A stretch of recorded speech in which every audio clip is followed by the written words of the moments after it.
श्रीमद् सद्गुरु सरकार की जय। श्रीमद् युगल सरकार की जय। श्री गोरेदाव जी सरकार की जय। श्री राघवेंद्र सरकार की जय। श्री शंकर जी महाराज की जय। श्री हनुमान जी महाराज की जय। जय जय श्री राधे। जय जय श्री राधे। जय जय श्री राधे।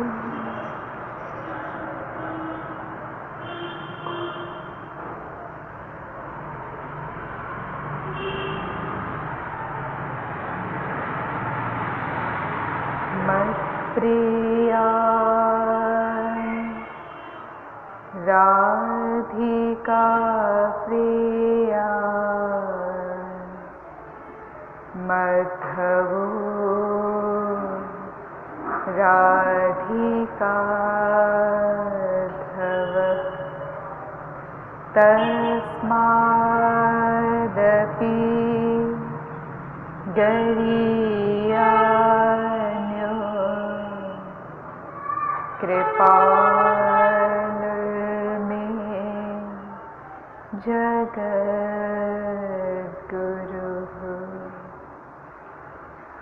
गुरु भजति श्री कृष्ण श्री कृष्ण भजते सिद्धांत तत्व भेदेऽपि कृपाल में गुरु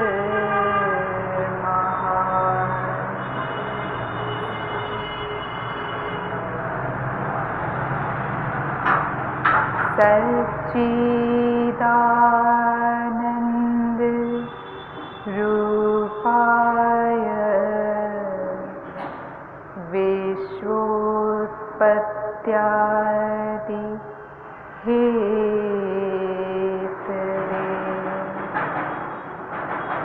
पापत्रय विनाशाय श्री कृष्णाय वयं नमः। यं प्रव्रजन्तमनुपेतमपेतकृत्यं द्वैपायनो विरहकातर आजुहाव पुत्रेति तन्मयतया तरोभिनेदुस्तम् सर्वभूतहृदयं मुनिमानतोऽस्मि।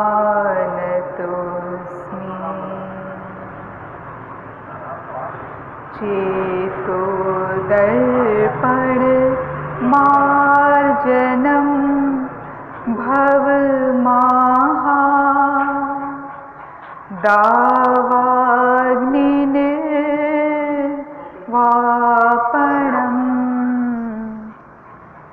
श्रेयः कैरव चन्द्रिका वितरणम् विद्यावधू जीवनम्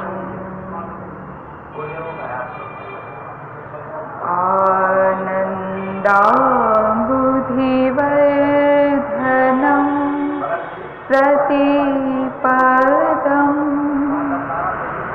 पूर्णामृता स्वादनम्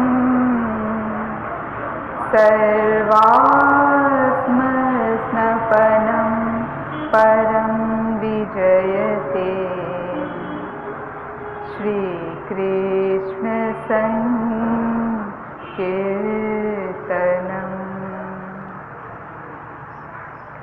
वन्देऽहं श्रीगुरो श्रीयुतपदकमलम्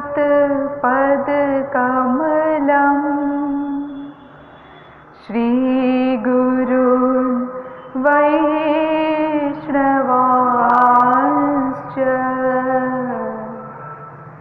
श्रीरूपं साग्रजातं सहगण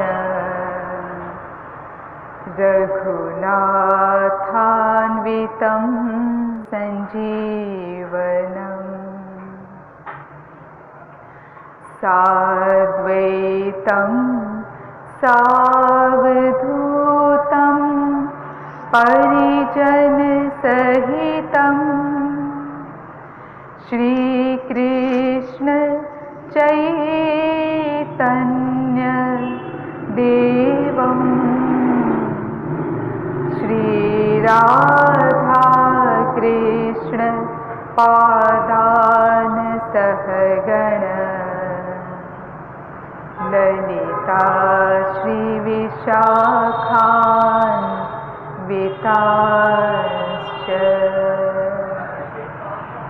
आराध्यो भगवान् ब्रजेशतनय तद्धाम वृन्दावनम्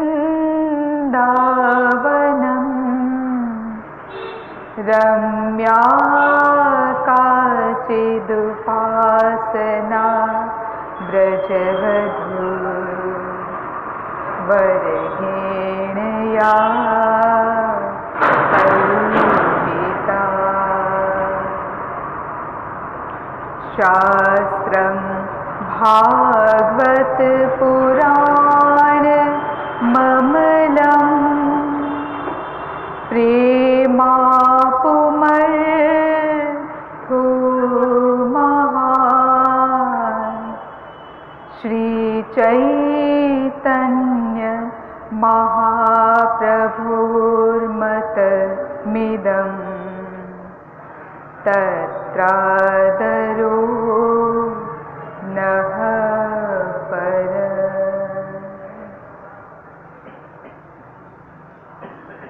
श्रीमद् भागवत भक्ति रस रसिक महानुभाव नियमानुसार कुछ देर हरिनाम संकीर्तन कर लें।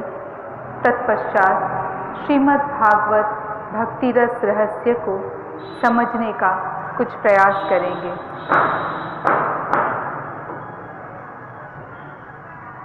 जय जय राधा रमणा राधा रमणा गोपीजन जीवना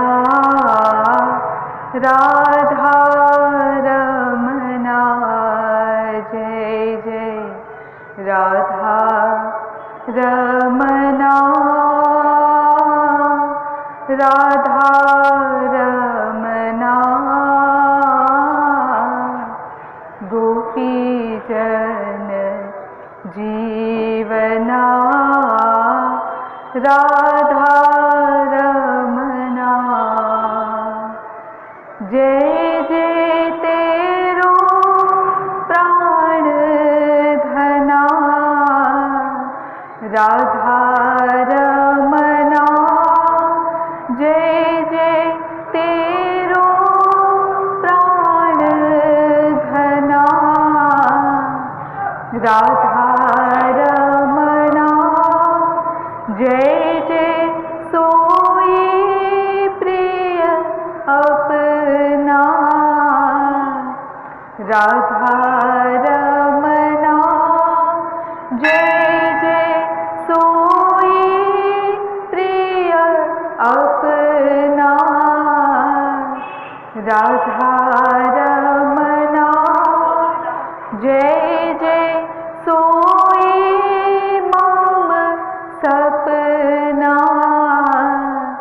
राधा रमना जय जय सोई मम सपना।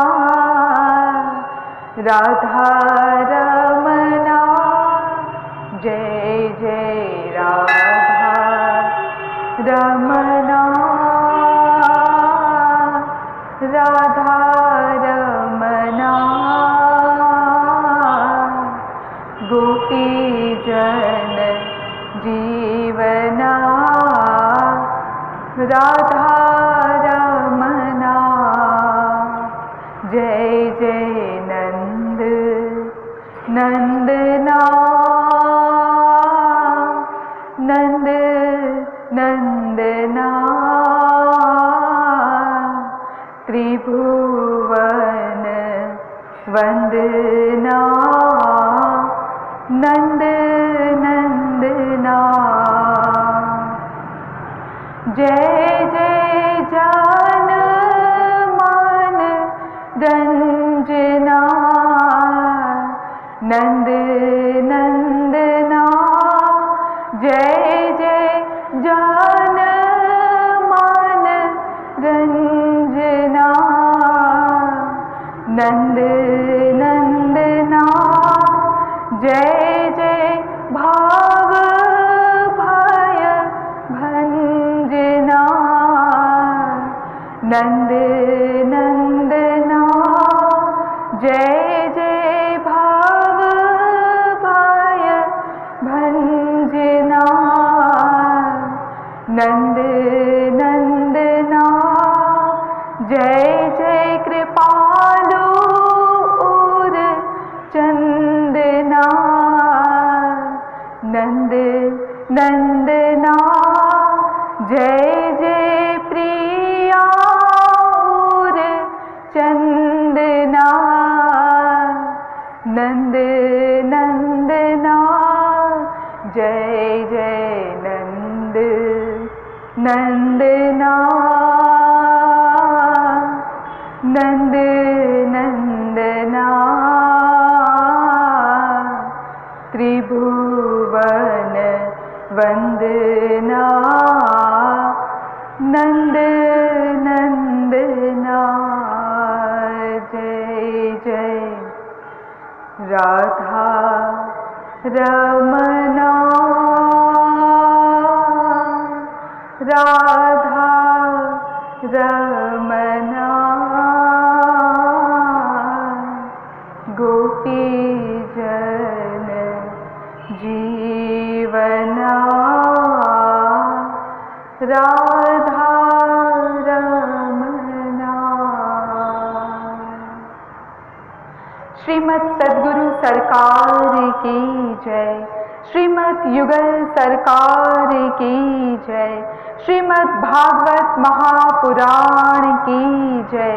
श्री सुखदेव जी महाराज की जय। श्री व्यास जी महाराज की जय।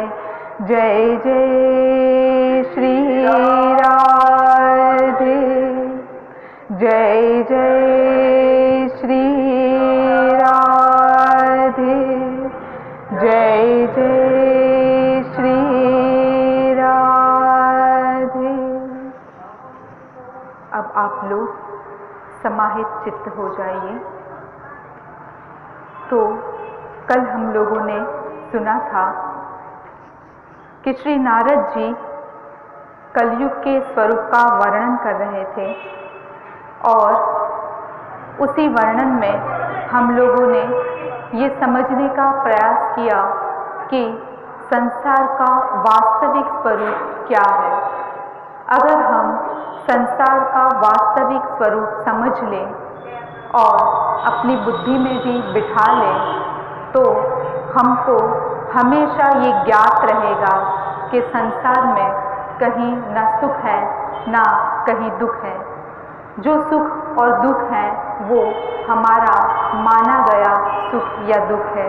वो किस प्रकार ये हमने कल सारे दृष्टांत के माध्यम से समझा। अगर ये तत्वज्ञान अपनी बुद्धि में हम निरंतर बैठाए रहें तो कभी भी हम भगवान, संत, महापुरुष या श्रीमद् भागवत महापुराण के पास, भगवान के पास कोई भी संसारी वस्तु की कामना या कोई भी संसारी व्यक्ति की कामना नहीं करेंगे। तो जब हम संसार का स्वरूप समझेंगे, वो समझने के लिए हमको भगवत प्राप्त क्षोत्रिय ब्रह्मनिष्ठ किसी गुरु की शरण में जाना आवश्यक है और गुरु की शरणागति में रहते हुए ही हमको साधना भक्ति करनी है। भक्ति दो प्रकार की होती है, एक साधना भक्ति होती है और दूसरी भक्ति होती है।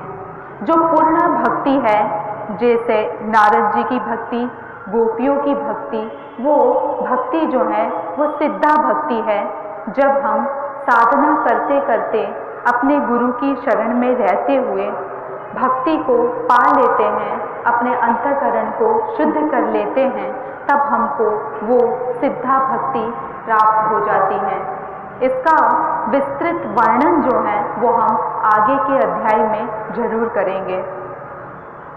तो नारद जी यहाँ पे भक्ति को सांत्वना देते हैं और भक्ति को कहते हैं कि अगर तुम किसी के पास हो तो वहाँ पे ठाकुर जी अगर नीच भी हो तो उनके घर पे भी चले जाते हैं।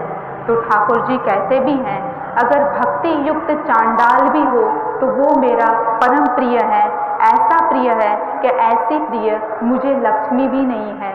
और अगर भक्ति से युक्त होकर ब्रह्मा जी भी ना हो तो मुझे वो ब्रह्मा भी पसंद नहीं है। तो नारद जी भक्ति को यही कहते हैं कि महारानी, हे भक्ति महारानी, अगर आप हो किसी के हृदय में विराजमान हो तो भगवान तो आपके सामने खड़े हो जाते हैं। भक्ति को आगे श्री नारद जी बताते हैं कि सत्य, त्रेता और द्वापर, इन तीन युगों में ज्ञान, वैराग्य, मुक्ति के साधन होते हैं, लेकिन कलयुग में तो केवल भक्ति ही कल्याण करने वाली है। यह सोचकर श्री परमानंद चिन्मय मूर्ति ज्ञान स्वरूप श्री हरि ने आप अपने सत्स्वरूप से तुम्हें प्रकट किया है। नारद जी भक्ति को कहते हैं कि श्री हरि ने अपना एक स्वरूप है, भगवान सच्चिदानंद स्वरूप है ना, तो उसमें से एक स्वरूप सत्स्वरूप है। उस सत्य स्वरूप में से भक्ति को भगवान ने बनाया है। तो एक बार जब तुमने हाथ जोड़कर, नारद जी बता रहे हैं भक्ति को, कि एक बार जब तुमने हाथ जोड़कर भगवान को पूछा कि भगवान मैं क्या करूं, तब भगवान ने क्या कहा कि तुम्हें मेरे भक्तों का पोषण करना है। तो भक्ति ने तुमने भगवान की वह आज्ञा को स्वीकार कर लिया और इससे तुम पर श्री हरि जो हैं वो बहुत प्रसन्न हुए और तुम्हारी सेवा करने के लिए मुक्ति को तुम्हारी दासी रूप में तुमको दे दिया और ये ज्ञान और ये जो वैराग्य हैं, इन दोनों को तुम्हारे पुत्र के रूप में दे दिया। अब यहाँ पे जो नारद जी जो हैं वो कौन सी मुक्ति की बात कर रहे हैं? देखो, जो ज्ञानी लोग होते हैं उनकी जो गंतव्य या उनका जो लक्ष्य है वो मुक्ति होता है। मुक्ति यानी ये एक प्रकार का ऐसा ब्रह्मानंद है कि जिसमें ज्ञानी जब अपना ये शरीर समाप्त करके मुक्त हो जाता है तो वो जो ब्रह्मानंद है उस ब्रह्मानंद में वो एकाकार हो जाता है। तो जो अभी तो ये कलयुग में संभव नहीं है, ये जब द्वापर सतयुग त्रेता था तब वहाँ पे संभव था। अब कलयुग में तो ज्ञान मार्ग भी संभव नहीं है, क्योंकि ज्ञान मार्ग का सबसे पहले ABCD शुरू होती है। कहाँ से शुरू होती है कि पहले तुम अपने मन को वश में कर लो तब मेरे पास आओ। तो ये मन को वश में करना कलयुग के जीव के वश में ही नहीं है, तो ऐसा नहीं हो सकता। तो ज्ञान मार्ग जो है वो कलयुग के जीवों के लिए तो है ही नहीं है। पर जब कभी त्रेता में या सतयुग में हुआ करता था तो तब भी उसका जो ज्ञानियों का जो फल था वो फल किसके लिए ज्ञानी कर रहे हैं? तो ज्ञानी कोई भक्ति के लिए या भगवान को पाने के लिए नहीं करते हैं, वो तो इसलिए करते हैं कि भाई हम जन्म मरण के फेरों से मुक्त हो जाए, बस हमको और कुछ नहीं चाहिए। मुक्त हो जाए तो कहाँ जाए? भाई भगवान में एक हो जाए, तो ये हो मुक्ति। तो ये जो मुक्ति है, क्या इस मुक्ति के लिए कह रहे हैं नारद जी? तो मैं आपको विस्तार से थोड़ा इसके बारे में प्रकाश डालना चाहूँगी, ताकि हमको भी समझ में आए कि भक्त जो है वो भक्ति कैसे करता है और भक्ति होती कैसी है। तो मैंने कहा जो मुक्ति है वो ज्ञानियों के लिए होती है, और योगी जो होते हैं वो काहे के लिए योग करते हैं, वो क्यों साधना करते हैं, वो क्यों तप करते हैं? तो योगी जो हैं वो सिद्धि के लिए करते हैं, उनका जो गंतव्य होता है वो सिद्धि होता है। सिद्धि प्राप्त हो जाए तो योगी को फिर कोई मतलब नहीं होता। फिर ऐसे ही अब आ रहे हैं भक्त। भक्त काहे के लिए भक्ति करता है? तो भक्त जो है उसका गंतव्य है, उसका जो लक्ष्य है वो श्री हरि की सेवा है। वो जो कुछ भी करता है वो श्री हरि की सेवा को प्राप्त करने के लिए करता है। और वो सेवा में कैसा आनंद होता है? वो सेवा में ऐसा आनंद होता है कि ये जो मुक्ति पाए हुए जो मुक्ति वाले आनंद होता है ना, जो ब्रह्मानंद, वो ब्रह्मानंद तो उसके सामने एक बिंदु के समान भी नहीं है। और जो ब्रह्मानंदी होते हैं ना, वो अपना मुक्ति का आनंद छोड़कर भागकर श्री ठाकुर जी के चरणों में आके कहते हैं कि प्रभु हमको भक्ति दे दीजिए, हमको मुक्ति नहीं चाहिए। तो ऐसा क्यों? तो देखिए, जो मुक्ति जो होती है वो मैंने आपको पहले बताया था कि वो जैसे एक रसगुल्ला होता है, और रसगुल्ला खाना यानी रसगुल्ले के रस का आनंद लेना ये भक्ति होता है। और मुक्ति यानी ये होता है कि रसगुल्ला बन जाना। अगर हम रसगुल्ला बन जाते हैं तो हमको कोई आनंद नहीं मिलता है, हम भगवान ही बन जाते हैं। भगवान के अंदर एक ब्रह्मानंद होता है, वो भी भगवान ही है, उसके अंदर हम एकाकार हो जाते हैं। फिर हमको जन्म मरण के फेरे में कभी आना नहीं होता है।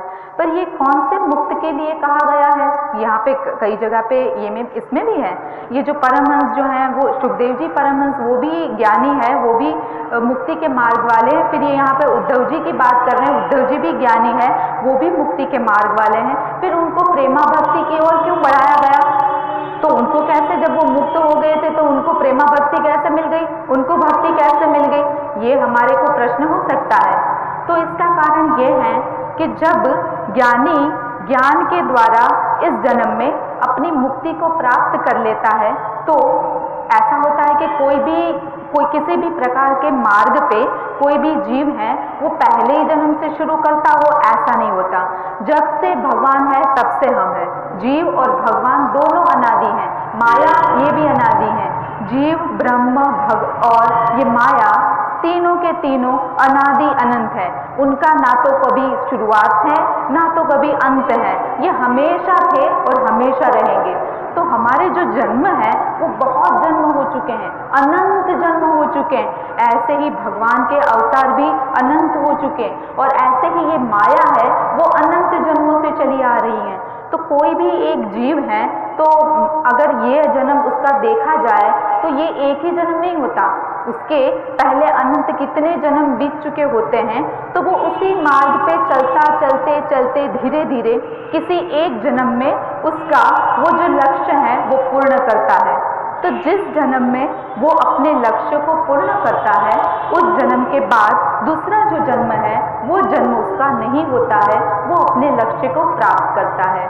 उसको मैं और तरीके से समझाती हूँ। मान लीजिए एक ज्ञानी है, कई जन्मों से वो ज्ञान मार्ग पे चल रहा है, और ये जो जन्म है ये उसका आखिरी जन्म। अब उसने ज्ञान की वो सीढ़ी पर, वो जगह पे, वो स्टेज पे पहुंच गया कि उसको सारा ज्ञान हो गया। अब उसको ये मान लीजिए जीते जी ही मुक्ति हो गई। अब क्या होगा? अब ये शरीर जब छूट जाएगा तो ये शरीर छूटने के बाद वो भगवान के ब्रह्मानंद में एक हो जाएगा। तो शरीर छूटेगा तब वो एक होगा, तब तक तो वो मुक्त है, लेकिन एक नहीं हुआ है अभी। तो जब तक वो एक नहीं हुआ है उतने ही टाइम में ये भगवान उनको दर्शन दे देते हैं।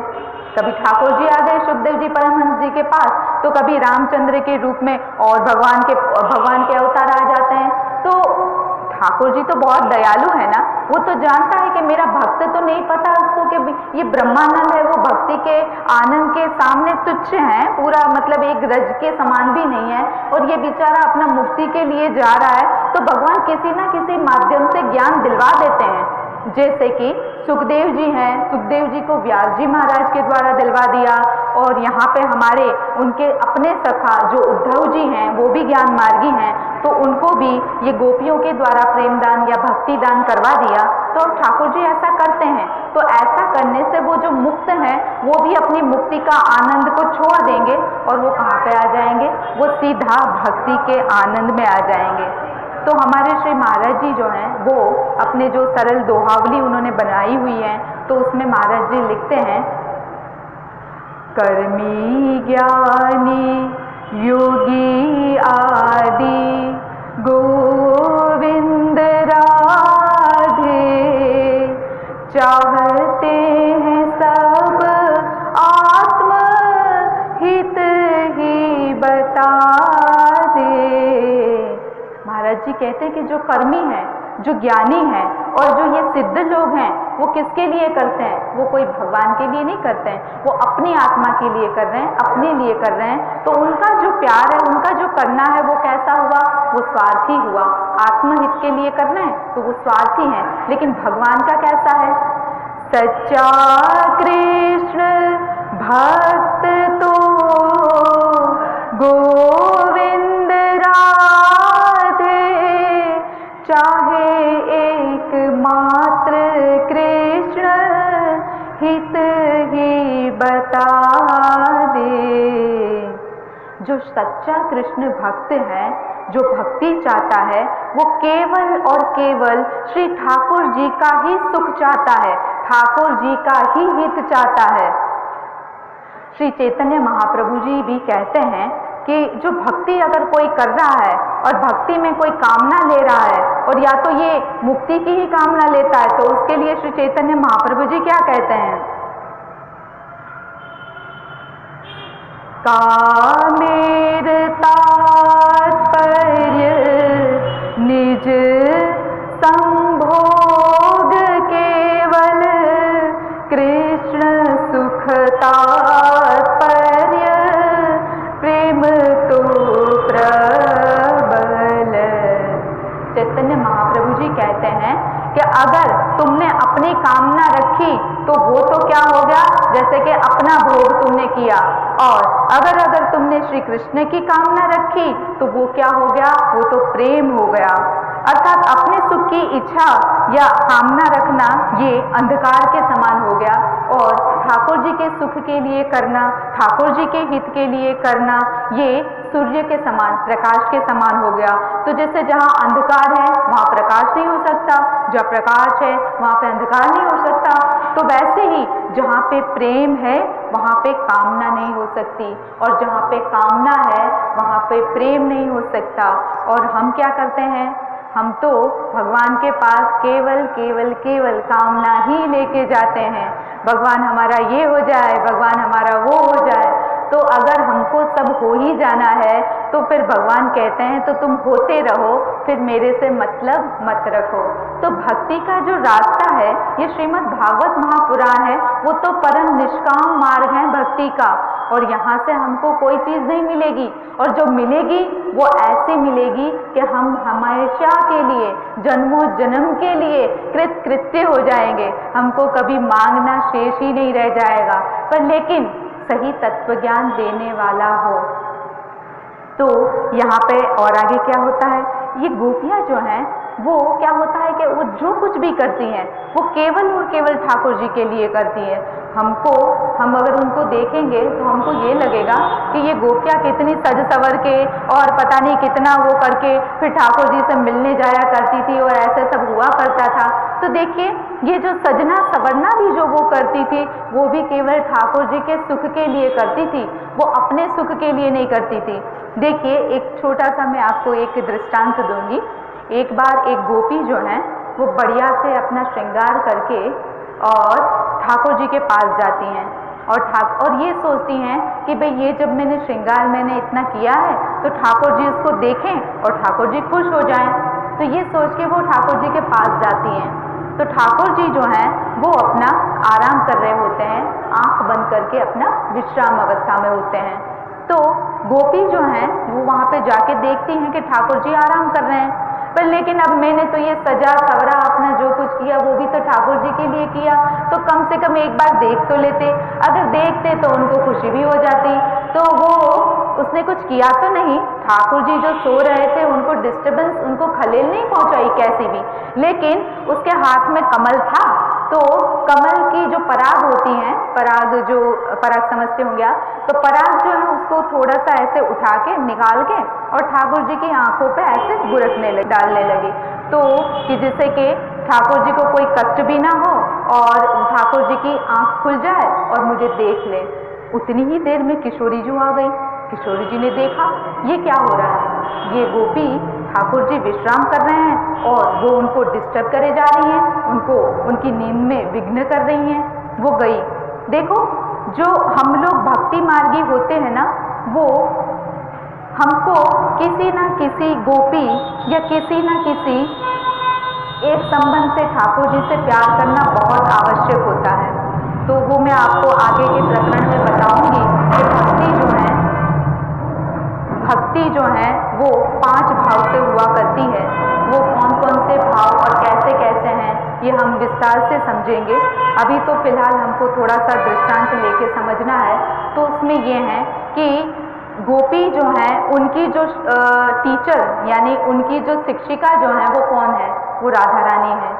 वो हमारी राधा रानी से ही सीखती हैं और वही जो शिक्षा है वो अपनी अनुगत जो सखियां होती हैं यानी कि हम सब जो हैं हमको सिखाती हैं वो। तो पहली जो मास्टर जो हैं, ये बोलते हैं ना हेड मास्टर, तो हेड मास्टर राधा रानी है।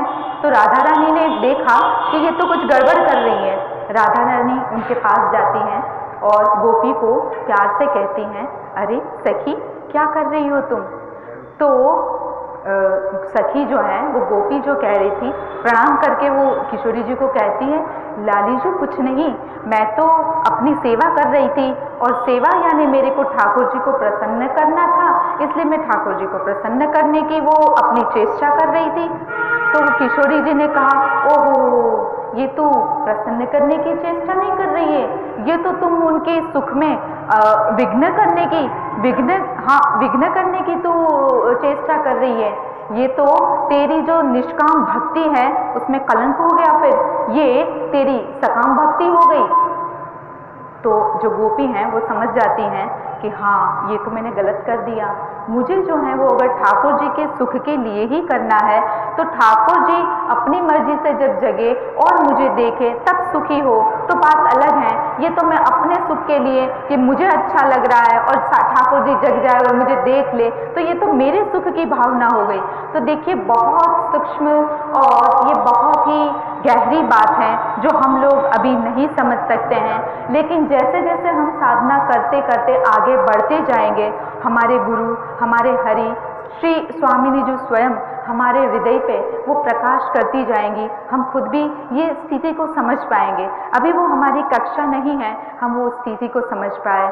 तो यहाँ पे इतना सुंदर जो वर्णन है उसमें क्या है, श्याम के सोने के गोविंद राधे, सुख में विघ्न डाले भोली बता दे, यह तो है निज सुख गोविंद राधे, कामना प्रेम में कलंक बता दे। तो राधा रानी यही समझाती है कि सखी ये तो हमारे कामना की बात हो गई और ये हमारे प्रेम में कलंकी की बात हो गई, तो हमको ऐसा नहीं करना है, हमको हमेशा अपने श्री ठाकुर जी की खुशी के लिए करना होता है।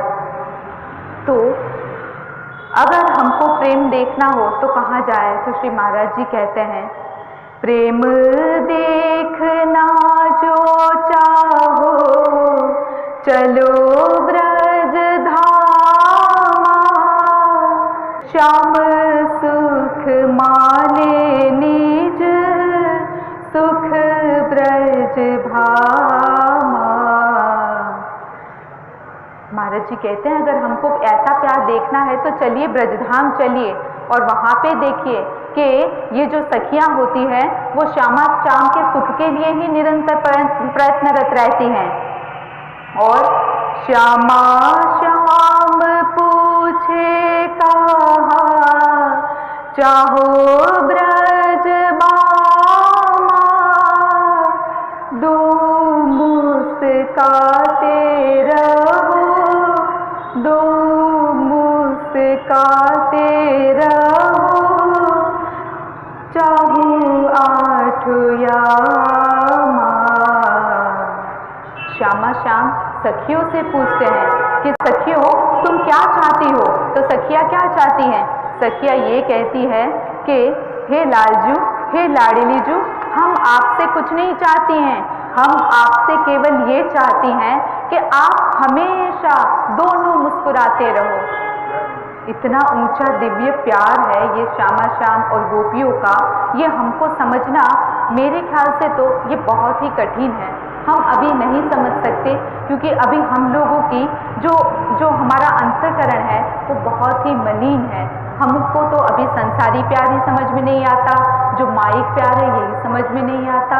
तो ये तो दिव्य जगत के दिव्य प्यार की बात है, निष्काम प्यार की बात है। तो वहाँ हमारी गति फिलहाल नहीं है, लेकिन गुरु के अनुगत साधना करते करते हम अवश्य ही एक दिन वहाँ पे पहुँचेंगे। जब हमको इतने समर्थ गुरु मिल गए, श्री धाम वृंदावन मिल गया, किशोरी जी का प्यार मिल गया, हमको हमारा लक्ष्य मिल गया, मनुष्य देह मिल गया, अब बाकी क्या रहा? सब कृपाओं की अंतिम सीमा किशोरी जी ने समाप्त कर दी। अब तो केवल बाकी हमको अपने पे कृपा करना रह गया, यानी कि हमको अब साधना करनी बाकी रह गई, बस और कुछ बाकी नहीं रहा। तो श्यामा श्याम सुख चाहे, नित ब्रज बामा, ब्रज बामा सुख चाहे, नित श्याम श्यामा।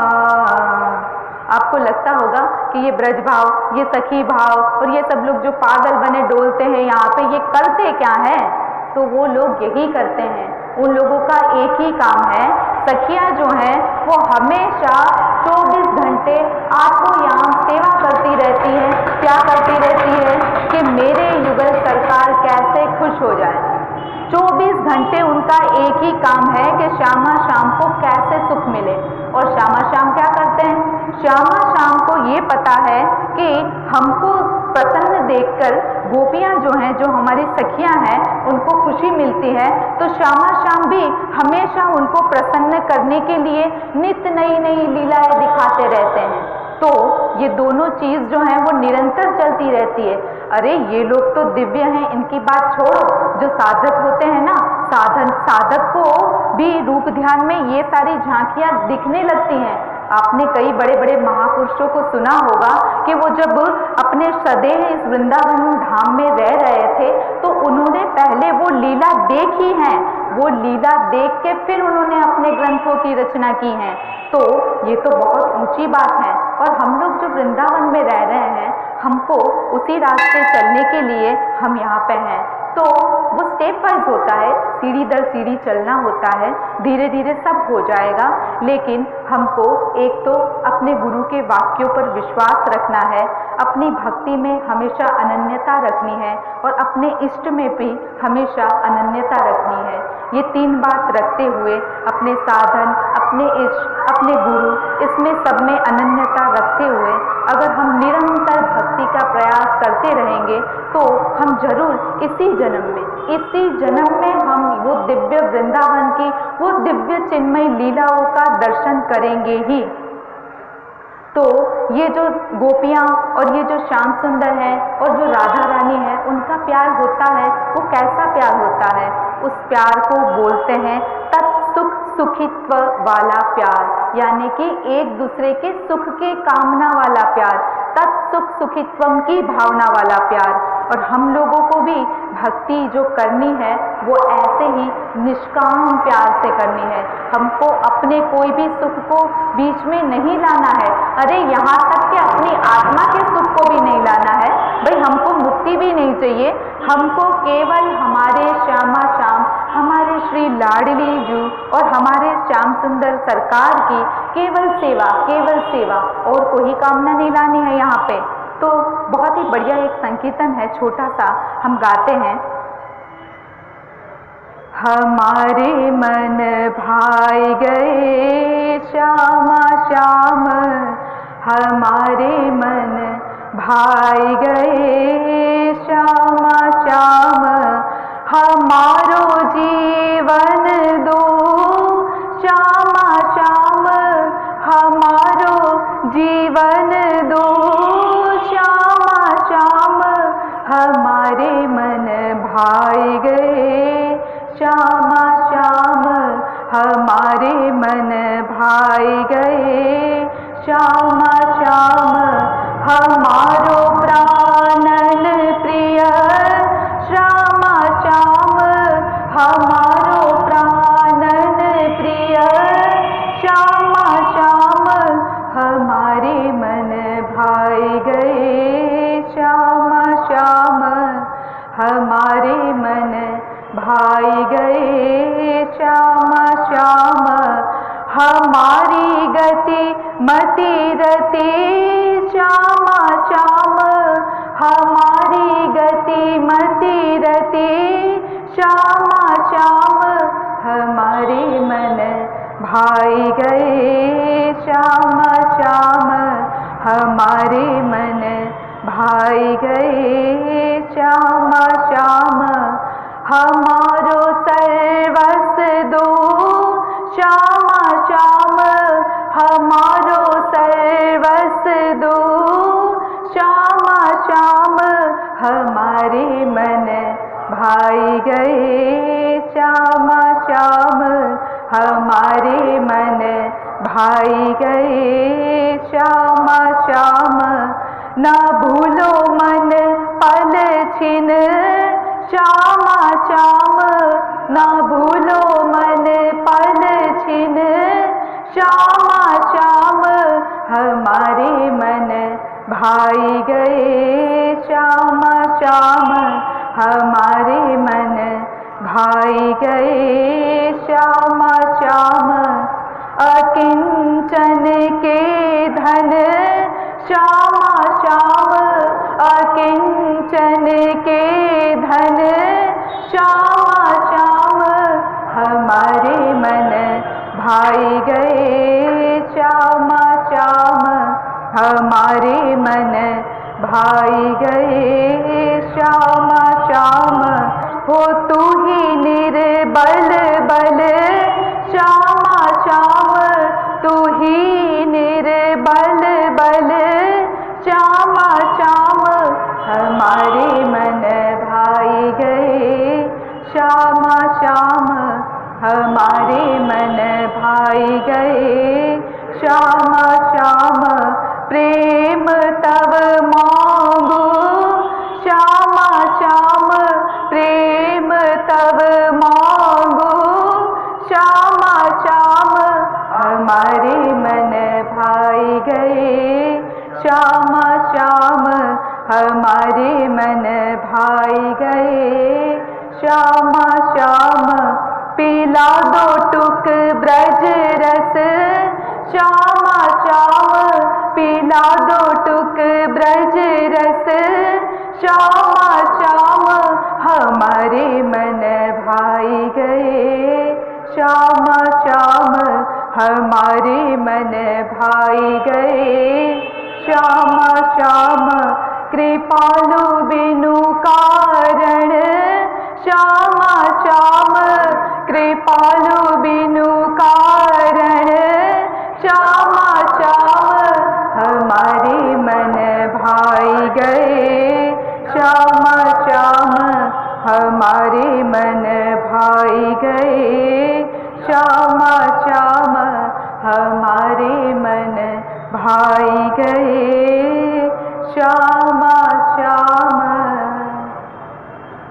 तो ये है गोपी प्रेम।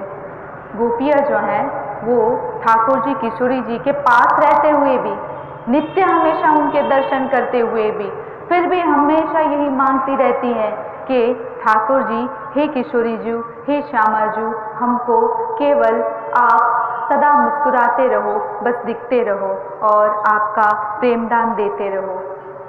यहाँ पे श्री महाराज जी बता रहे हैं कि टुक ब्रज रस जो है वो भर भर के नहीं मांग रहे हैं, वो तो थोड़ा सा ही मांग रहे हैं, लेकिन वो थोड़ा सा भी जो रस होता है वो इतना ऊंचा रस होता है कि वो उसमें करोड़ों ब्रह्मानंद और करोड़ों जो मुक्तियों का आनंद है वो उसमें विलीन हो जाएगा, वो इतना बड़ा होता है।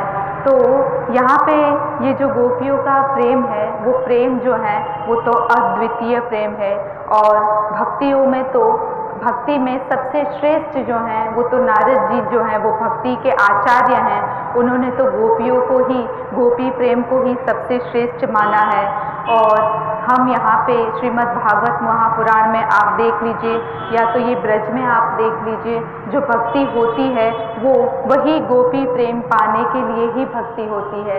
हाँ, अगर ज्ञान नहीं है, तत्व ज्ञान नहीं है और सकामता उसमें आती है तो ये तो हम जीवों का दोष है कि हम सही गुरु के पास नहीं गए, हमने कभी भी वो जिज्ञासा प्रकट नहीं की है, और हमने अगर हमको सही गुरु नहीं मिले तो भगवान के पास हमने कभी ये याचना नहीं की है। तो ये हमारी कमी है, उसमें कोई ना तो भगवान की कमी है ना तो कोई महापुरुष की कमी है। तो ये जो संत और महापुरुष लोग होते हैं वो तो ढूंढते रहते हैं कि कोई तो आवे और हमारे पास ले जाए, वो तो देने के लिए ही आए हुए हैं। मैंने आपको पहले भी बता दिया कि जो महापुरुष होते हैं उनको अपना कर्म कुछ करना शेष नहीं रहता है, वो तो केवल जीवों के कल्याण के लिए ही भगवान के द्वारा भेजे गए होते हैं, उनके द्वारा भगवान ही करते रहते हैं। ऐसा होता है ना कि जब आपको ये मैया माताएं जो हैं वो घर में मक्खन बनाती है ना, तो वो पहले जो मक्खन की जो लोनी होती है ना, मक्खन से जब घी निकालना होता है तो लोनी जो है वो पहले डालेंगे ना अपना वो पतीली में, तो वो पट पट पट पट पट पट पट करती हैं। जब तक घी नहीं बनेगा तब तक पट पट पट पट होता रहेगा, और जब घी बन जाता है तो वो पट पट पट पट धीरे धीरे धीरे शांत हो जाता है। तो घी जब बन गया तब फिर घी को बोलने की ज़रूरत नहीं है, फिर वो शांत हो जाता है। ऐसे ही जब महापुरुष जो होते हैं, संत होते हैं, उन्होंने भगवान को पा लिया तो उनको फिर अपने लिए बोलने की आवश्यकता नहीं होती है। फिर घी फिर एक बार बोलता है, कब बोलता है? जब उसमें आप पूरी तलने के लिए डालोगे, फिर वो पट पट पट पट बोलेगा। ऐसे ही जब महापुरुष को किसी जीव के कल्याणार्थ कुछ करना हो तो वो फिर क्रियाशील होता है, फिर वो बोलता है, फिर वो कुछ करता है, तो वो फिर से जैसे कि तेल जो है, घी है, वो तपने के बाद पूरी के लिए पटपट होता है, वैसे ही वो महापुरुष जो है वो भगवत प्राप्ति के बाद भी कुछ करता है तो जीव के कल्याण के लिए ही करता है।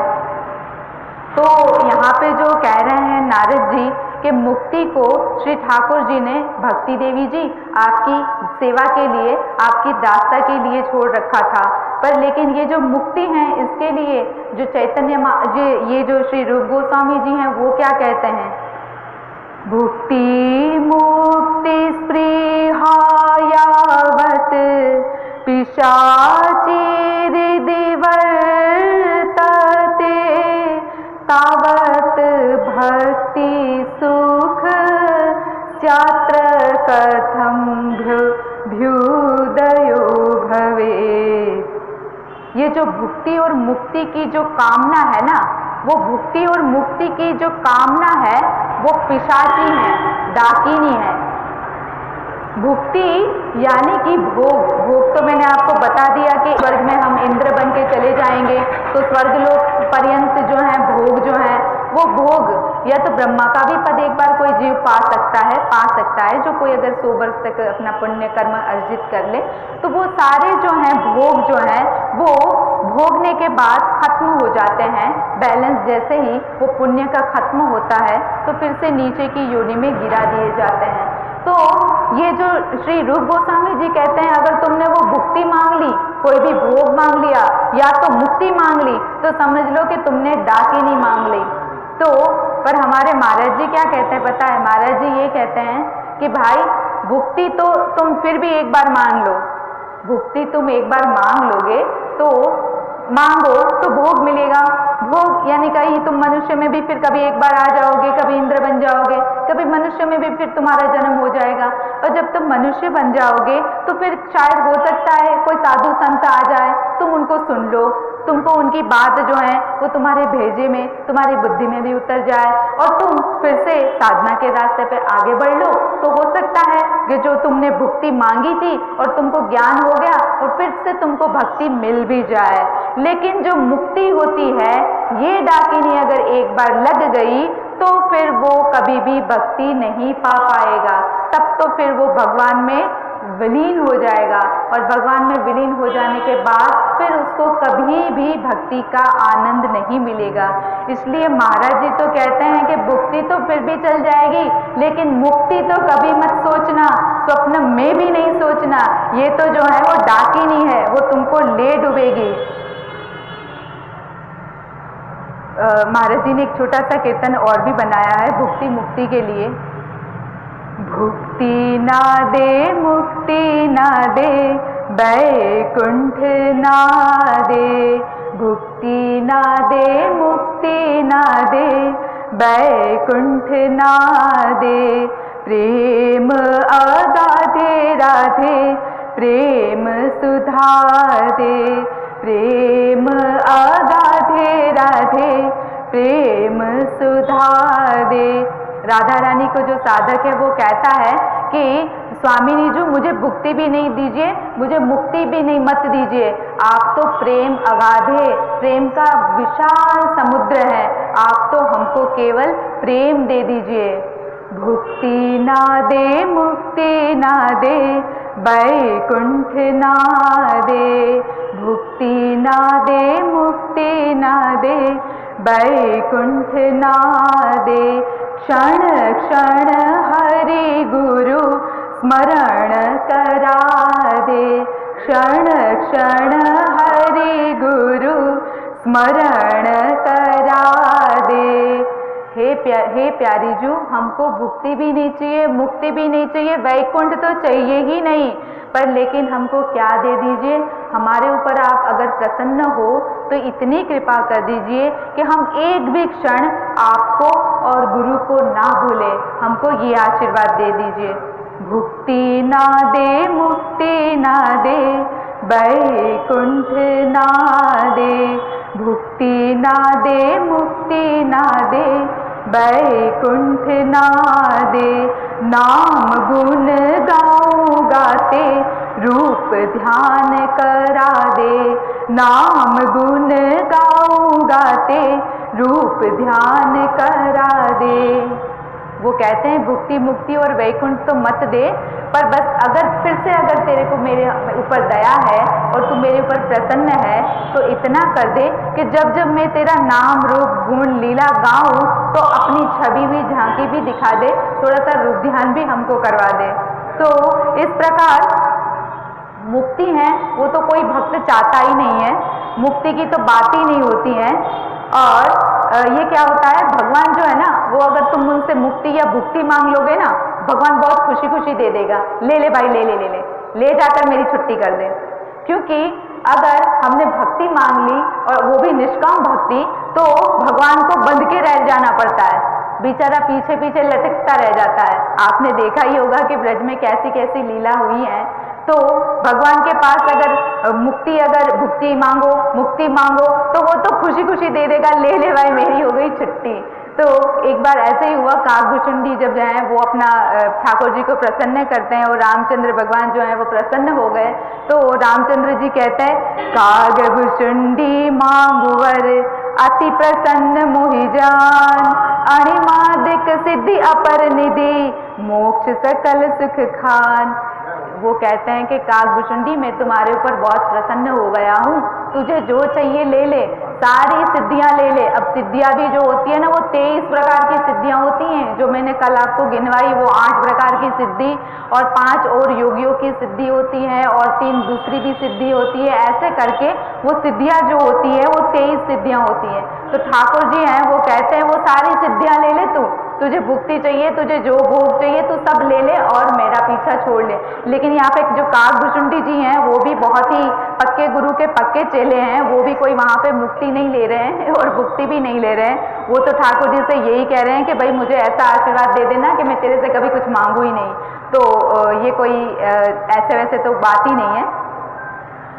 ये जो मुक्ति होती है उसका यहाँ पे ब्रज में क्या हाल होता है, श्री महाराज जी उसका वर्णन करते हुए लिखते हैं, जह ज्ञानीन आराध्य मुक्ति हो। जो ज्ञानियों की जो आराध्या है, मतलब ज्ञानियों का जो भगवान है मुक्ति, उसका कैसा हाल है। जहाँ ज्ञानीन आराध्य मुक्ति हो, निषेधीन रहते, निषेधीन रहते गुलाम हमें तो। ये जो ज्ञानियों की जो आराध्या मुक्ति है वो गुलाम बन के रहती है, कहाँ पे, ब्रज में। ये जो ब्रज गोपियां हैं उनके पास। पानी भरती बनी पनिहारिणी, पानी भरती बनी पनिहारिणी, निदरत हो ब्रज भाम हमारे। ये जो मुक्ति है, चारों मुक्ति जो है वो ब्रज में पानियां भरती है, पानी भरने वाली पनिहारी बन जाती है, क्योंकि गोपियां तो कोई उसको लेना नहीं चाहती। गोपी तो जो है वो उसकी अपमान कर देती हैं, तो उनको निधर देती हैं। तो जब उनका निरादर कर देती है तो वो बेचारी करती है कि अब हमको तो भाई भक्ति की सेवा के लिए रखा गया है, भाई ठाकुर जी ने स्वयं रखा है तो क्या करेंगे। तो वो ब्रज में यहाँ पे पनिहारी बन के पानी भरा करती हैं। तृण सम लखत कृपालु त्रिलोक, तृण सम, ओ त्रिलोक हूँ, त्रिलोक यानी स्वर्ग भी, पृथ्वी भी और नरक तो कोई चाहेगा भी नहीं। तो ये जो तीनों लोक है वो तृण सम, तृण सम यानी जो एक छोटा सा तृण घास का छोटा सा टुकड़ा होता है, तृण सम लखत, जो भक्त लोग होते हैं वो तीनों लोक के सुख को एक छोटा सा तिनके के बराबर समझते हैं। तृण सम लखत कृपालु त्रिलोक, अरु बैकुंठ ललाम हमारे। और बैकुंठ भी, तीनों लोक और बैकुंठ सब जो भक्त हैं वो तृण सम, एक तिनके के समान मानता है। मन भायो ब्रज धाम हमारे, मन भायो ब्रज धाम हमारे। ये ऐसा ब्रजधाम है और श्री महाराज जी कहते हैं ऐसा जो ब्रजधाम है वो मेरे मन को बहुत अच्छा लगा। तो ये ज्ञानियों की जो आराध्या जो मुक्ति है वो यहाँ पे दास्ता करती हैं, और चारों जो मुक्तियाँ हैं वो मुक्ति चारों ओर भी है कि ये सायुज्य और ये कुछ भी है, ठाकुर जी में विलीन हो जाओ, ठाकुर जी का रूप प्राप्त कर लो, ये भी सब मुक्ति ही हैं। वो सब मुक्तियाँ भी जो हैं वो यहाँ पे पनिहारी बन के पानी भरा करती है। तो जो नारद जी जो हैं उसी मुक्ति के बारे में बोल रहे हैं कि भगवान ने उस मुक्ति को भक्ति की दासी बना के रख रखा है। तो नारद जी आगे बोलते हैं,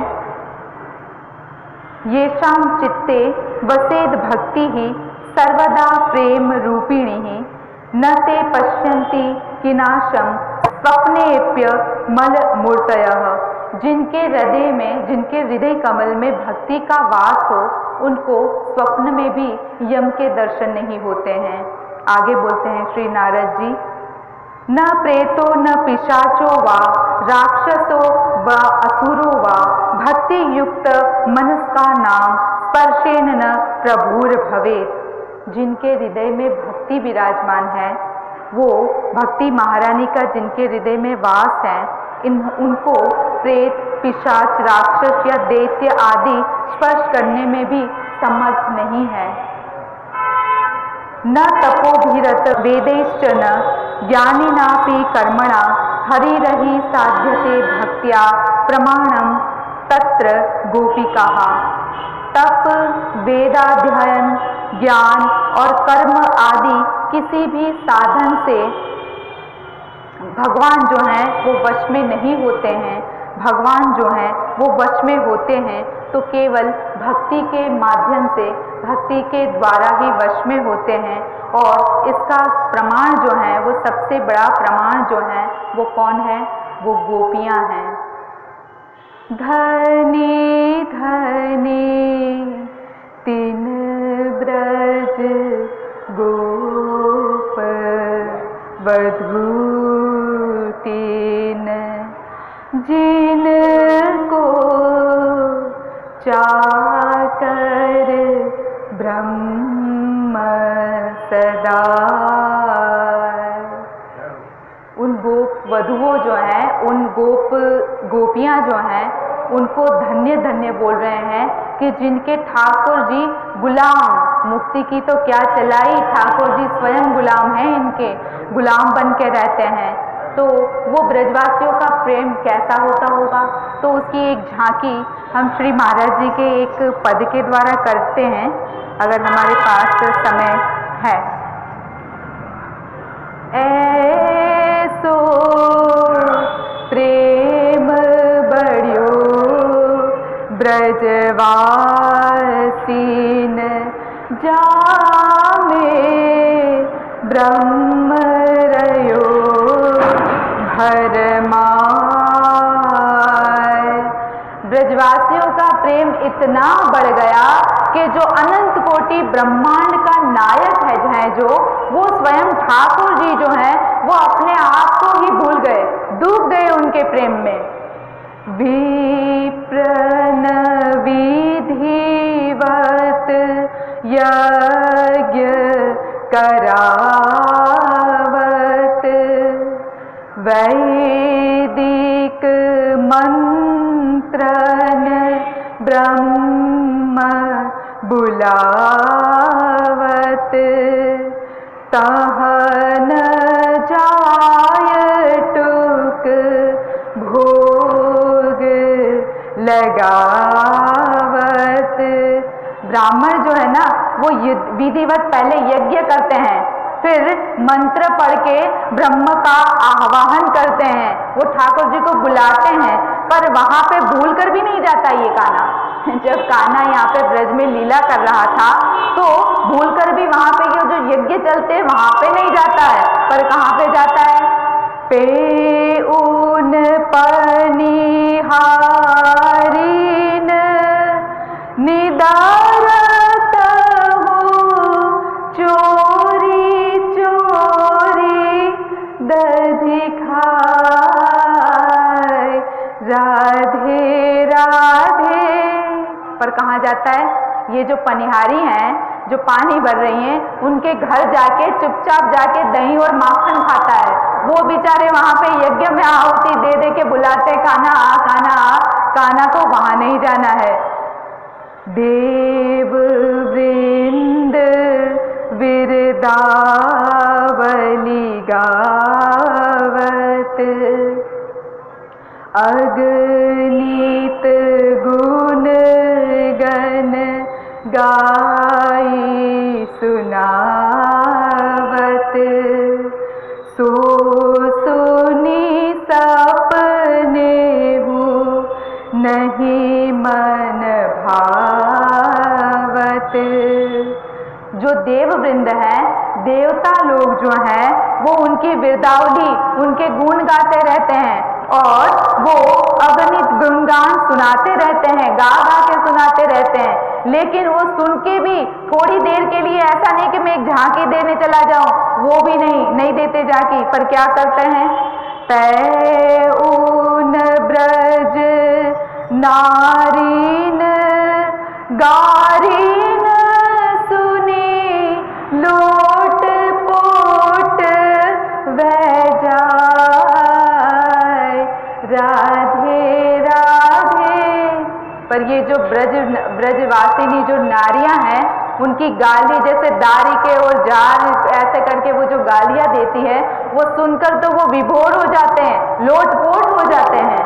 तो आगे क्या कहते हैं, योगी परमात्मा ही नीत ध्यावत ज्ञानी ब्रह्म ध्यान हर्षावत तीन इन बात करत नहीं भावत। योगी परमात्मा का ध्यान लगाकर बैठे रहते हैं तो उनके ध्यान में नहीं जाते हैं, ज्ञानी ब्रह्म का ध्यान लगाते हैं तो उसके ध्यान में भी नहीं जाते हैं, और उनसे बात भी नहीं करते हैं, सपने में भी बात नहीं करते। लेकिन क्या करते हैं, तै ऊन ब्रज वनितनी बछरन ते बात करत तुतराय राधे राधे। पर ये जो ब्रजवासिनी जो गोपियां हैं, उनके जो छोटे छोटे बछड़े हैं, वहां पे जाके बछड़ों के साथ अपनी तोतरी जबान में बातें करते हैं, चल आजा मैं तुमको दूध पिलाऊं, तुझे यहाँ पे बांध के लग दी हो, ऐसे करके मीठी मीठी भाषा में उनसे बात करते हैं, बछड़ों से बात करते हैं, गैयाओं से बात करते हैं। लेकिन ये बड़े बड़े ज्ञानी योगियों की समाधि में नहीं जाते हैं। शुक सन कादिक ध्यान लगावत ध्यान लगाए समाधि बुलावत तह जावत महा मन हो लजावत तह जावन महा मन हो लजावत। शुक शनकादिक भी जो परमहंस लोग हैं, वो भी अपने ध्यान में इनकी झांकी पाने के लिए प्रयास करते रहते हैं, ध्यान लगाते रहते हैं समाधि में, तभी भी वो वहां पे जाने के लिए पसंद नहीं करते हैं, मन में लगाते हैं कि मैं नहीं जाऊंगा वहां पे। पर क्या करते हैं, तै कृपालु उन श्यामा जो को जाय पलोटत पाय राधे राधे।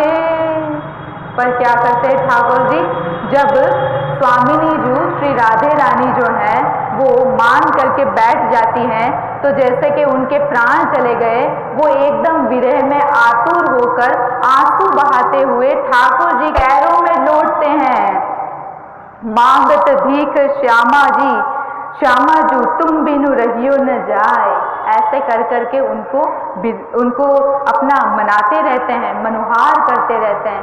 तो ये है गोपियों का प्यार। कैसी गोपियों का प्यार, जो बेपढ़ी लिखी गोपियां हैं, उनके लिए ठाकुर जी अपनी सुधी बुद्धि भुला चुके हैं, उनको अपना ही होश नहीं है कि वो क्या कर रहे हैं। देखिए, मैंने ये कहा था कि ठाकुर जी होते हैं और ये जो संत महापुरुष होते हैं, वो जो कुछ करते हैं वो लीला होती है, वो एक्टिंग होती है। ये सही है कि वो एक्टिंग होती है, वो एक प्रकार का, जैसे वो पिक्चर में जैसे ये हीरो हीरोइन रोल अपना प्ले करते हैं, अपना अभिनय निभाते हैं, ऐसा होता है। लेकिन उस पिक्चर में, उस मूवी में हीरो हीरोइन जो होते हैं, उनको अंदर से पता होता है कि हम ये नहीं हैं, भाई ये पिक्चर जब पूरी हो जाएंगी, ये जो शूटिंग समाप्त हो जाएंगी तो हमको अपने घर जाना है, हमारी बीवी कोई और है, हमारे बच्चे कोई और है, हमारे घर वाले कोई और है।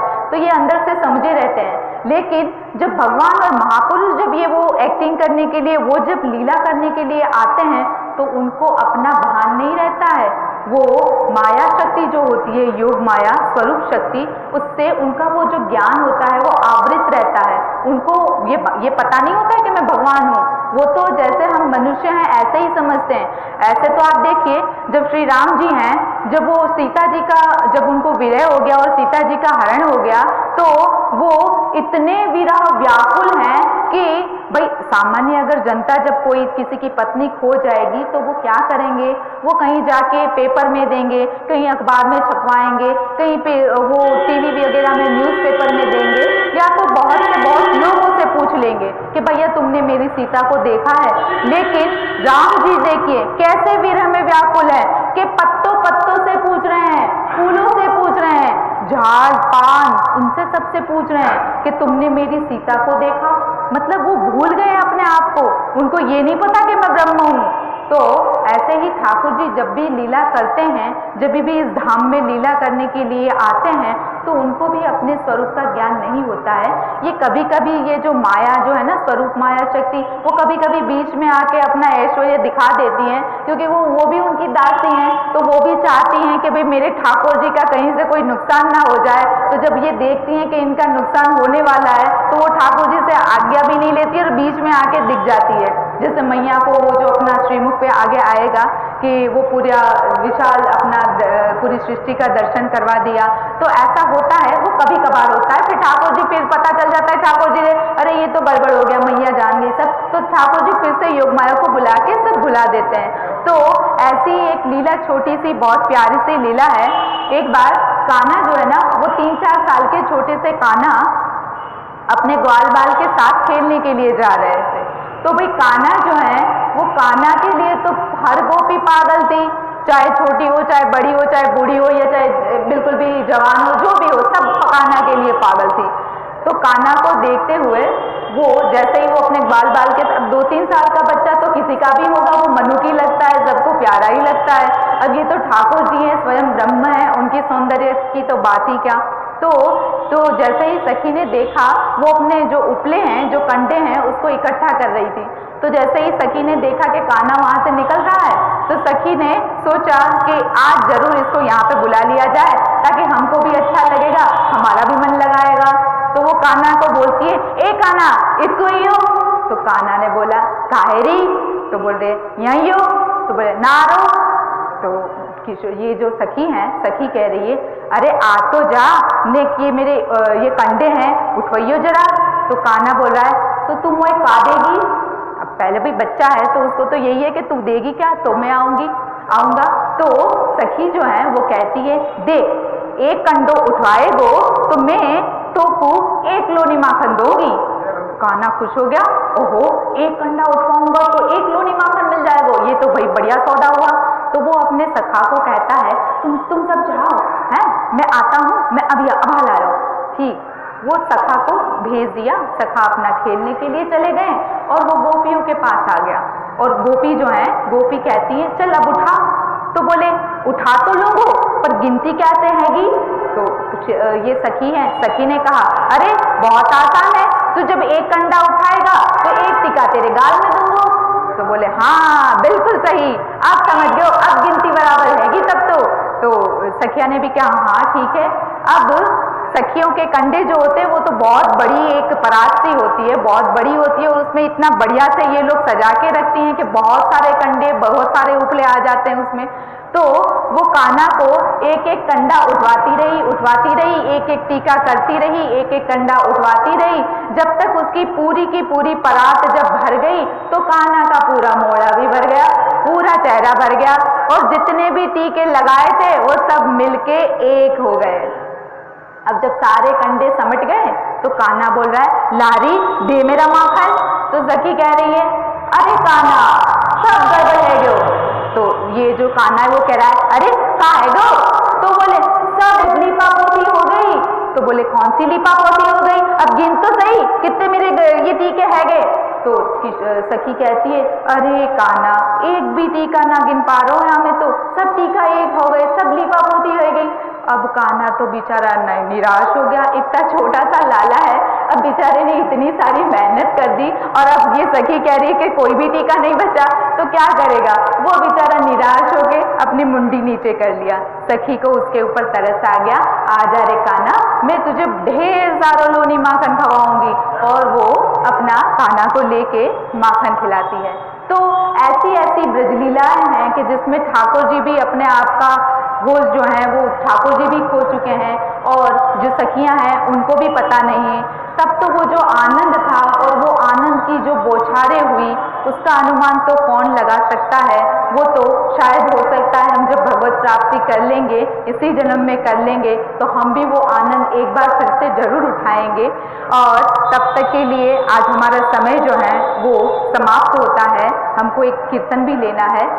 बोलिए लाडली लाल की जय, श्रीमद सद्गुरु सरकार की जय, श्रीमद भागवत महापुराण की जय, श्री सुखदेव जी महाराज की जय, श्री व्यास जी भगवान की जय, श्री गोरेदाव जी सरकार की जय, श्री राघवेंद्र सरकार की जय। जय जय श्री राधे, जय जय श्री राधे, जय जय श्री राधे। कुछ देर हम एक कीर्तन लेंगे। उसी कान्हा को हम भी बुलाते हैं रूप ध्यान पूर्वक। उनका वो छोटा सा बाल रूप हम भी अपना रूप में अपना ध्यान में लाते हुए बुलाते हैं उनको। आजा नंद नंदन, आजा यशोदा ललन, आजा आजा ब्रज गोपी जन जीवन धन। आजा नंद नंदन, आजा यशोदा ललन, आजा आजा ब्रज गोपी जन जीवन धन। आजा सत घन चित घन आनंद घन, आजा सत घन चित घन आनंद घन। आजा आजा ब्रज युवतीन दृग अंजन, आजा आजा ब्रज युवतीन दृग अंजन। आजा नंद नंदन, आजा यशोदा ललन, आजा आजा ब्रज गोपिका जन जीवन धन। आजा आके पुणे ना जा यशोमती के सुवन, आजा आके पुणे ना जा यशोमती के सुवन। आजा आजा तो पे अर्पण तन मन धन, आजा आजा तो पे अर्पण तन मन धन।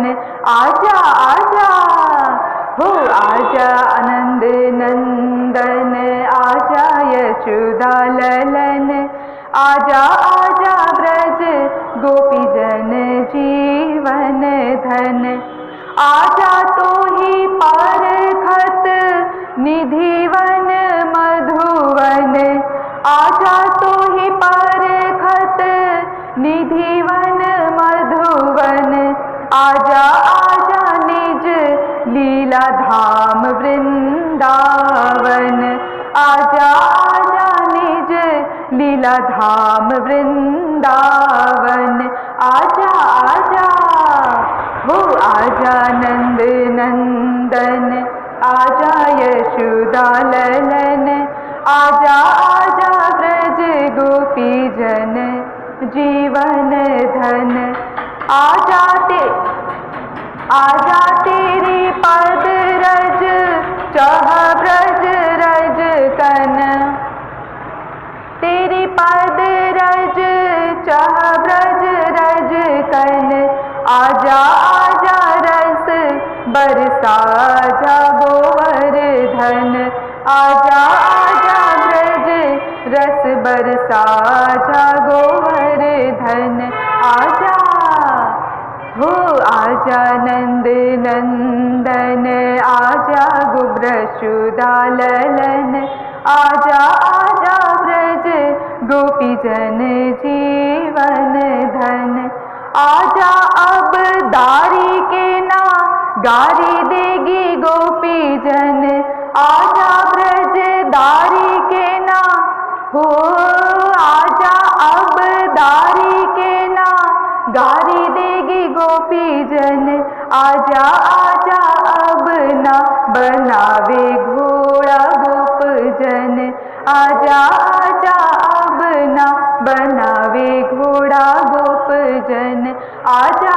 आजा हो आजा नंद नंदन, आजा नंद नंदन, आजा यशोदाललन, आजा गोपीजन जीवन धन, आजा तू तो सदाते है अधम उदाहरण, आजा तू तो सदाते है अधम उदाहरण, आजा तू तो है कृपालु बीनु कारण, आजा तू तो है कृपालु बीनु कारण, आजा आजा हो आजा नंद नंदन, आजा यशोदाललन, आजा आजा ब्रज गोपीजन जीवन धन, आजा नंद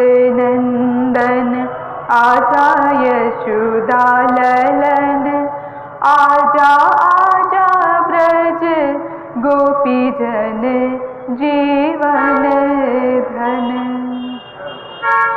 यशोदाललन की जय, जय जय श्री राधे, जय जय श्री राधे, जय